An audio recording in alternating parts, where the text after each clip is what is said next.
La demande en or a explosé au cours des 2 dernières années, non seulement de la part des particuliers, mais aussi des banques centrales du monde entier qui ont remplacé les billets de banque par de l'or dans leurs réserves. C'est pourquoi l'Afreximbank et l'Égypte se sont associés pour garantir à l'Afrique son propre accès à l'or.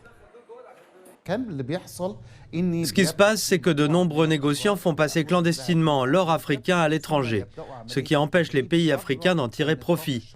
L'objectif principal de cette initiative égyptienne, de l'Afreximbank, est de réglementer la production et le commerce de l'or en Afrique.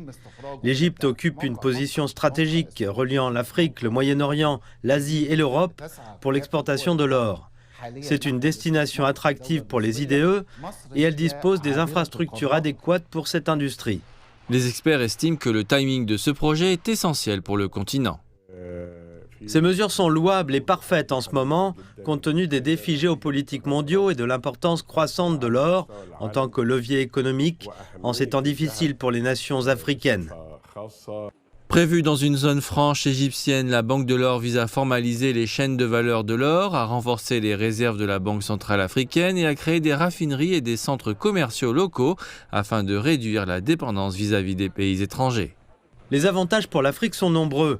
L'Égypte aidera à mettre en place l'ensemble du processus de cette industrie, comme la construction de mines, de raffineries et de coffres-forts aux normes internationales pour réexporter l'or africain. N'oubliez pas qu'il n'existait aucune installation de stockage légale en Afrique, la plupart de l'or étant exporté clandestinement à l'étranger. Cela permettra d'unir les pays africains au lieu de dépendre de l'Europe par exemple.